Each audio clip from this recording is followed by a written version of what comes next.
I've been taking on all this baggage, adding on so much weight.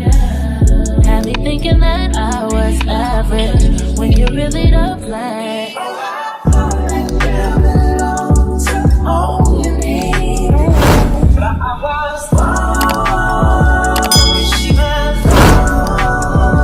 Our federal partners, FBI, state partner DPS, and ATF. Everybody took a role in this investigation.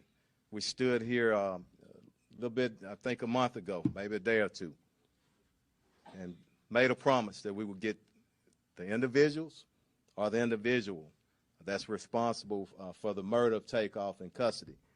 So yesterday evening, we arrested Patrick Xavier Brown, 33 years old.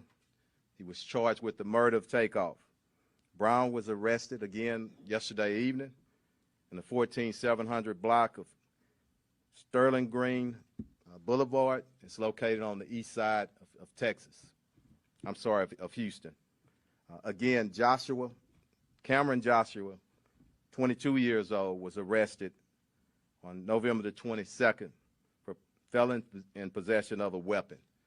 I'm going to turn it over to the mayor right now, and after that, we're going to bring up the investigators and then the district attorney's office, and then Commander Garcia will translate for us in Spanish. Thank you. Thank you, Chief. And look, let me thank your entire team and all of your law enforcement partners that have been working on this case. Let me thank the prosecutors from the DA's office. I really appreciate their presence and their work, and I've certainly realized that the work even continues in this case. I do want to point out the fact that over the last month, I've had several conversations with the mayor of Atlanta, Mayor Andre Dickens, kind of keeping him advised of this investigation and what was taking place, and talked with him as late as yesterday evening to apprise him of what would be taking place today. Look, it was about a month ago when we stood here as a team to discuss the shooting death of Kirshner Kyrie Ball, public knew him as Takeoff. We all knew him as Takeoff, a talented entertainer and part of the Atlanta-based group, the Migos. I do also want to acknowledge Councilmember Edward Pollard, who is with us this afternoon. But more than an entertainer, he was a son, a brother, cousin, and a friend, and a mentor to those in the music industry. At that time, we also asked witnesses to help police identify Takeoff's killer and prevent more violence from happening in retaliation. I am glad that a suspect has been arrested and charged with Takeoff's death. It certainly, I think, will bring some comfort to the family, though it does not bring Takeoff back. This is a significant step towards seeking justice, and I hope it also brings additional comfort to all of those who love Takeoff. Over the past few weeks, Chief Fenn and I were asked often about the status of the investigation. The chief kept me informed about the information that had been received, the evidence that has been collected, including the video that was being reviewed. I want to express my regrets and disappointment that this was a case of another young man taking the life of another young man for no reason. The gun violence everywhere, not just in the city of Houston, has to stop. People are dying for little or no reason, and people are reaching for a deadly firearm to settle sometimes minor disagreements. But pulling a firearm can have deadly consequences that you cannot undo.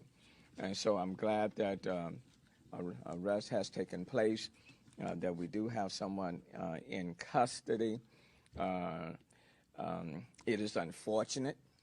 It really is unfortunate because it does not bring Takeoff back. But to Chief Fenner, to you, to your command staff, to the investigators, to the DA's office, to all of the partners who helped, to those who provided tips, information, let me thank you, and then look forward to this investigation and prosecution continuing on this matter. Thank you, Chief. Let me step up and make a quick correction on the name. I had a misprint on my notes. It's Patrick Xavier Clark, 33 years old, on the rest of the suspect. Okay? Come on, Sarge.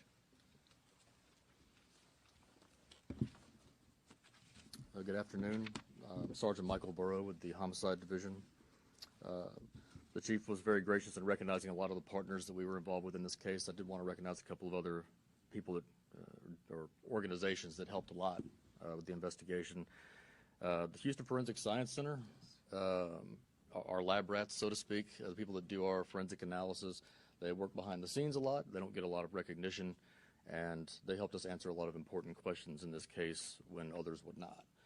That includes our firearms section, our latent print section, and our crime scene unit. Quick note, I know there's going to be a lot of questions about the investigation.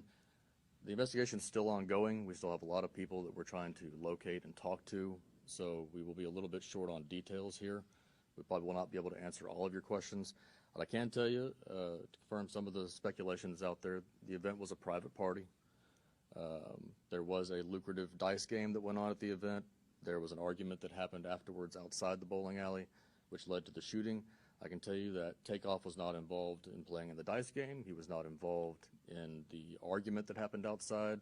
He was not armed. He was an innocent bystander.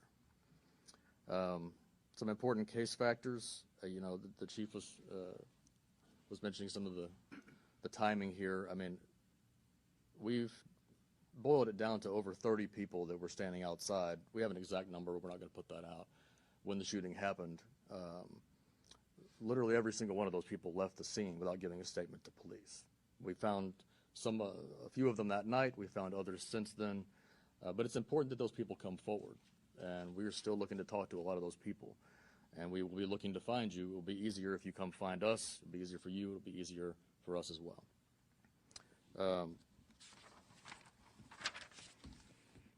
Essentially we had to rely on a large volume of video surveillance evidence that came in, and cell phone videos and audio, things that surfaced over time in some cases that weren't available immediately. We had to sift through all of that and use physical evidence and use shooting reconstruction and confirm a lot of our ballistic evidence, what weapons were involved, things of that nature.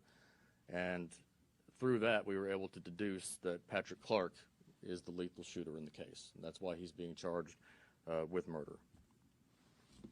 Thank you, Sarge. That's the DA's office. I've been taking on all this baggage, adding on so much weight. Had me thinking that I was average when you're really the plan.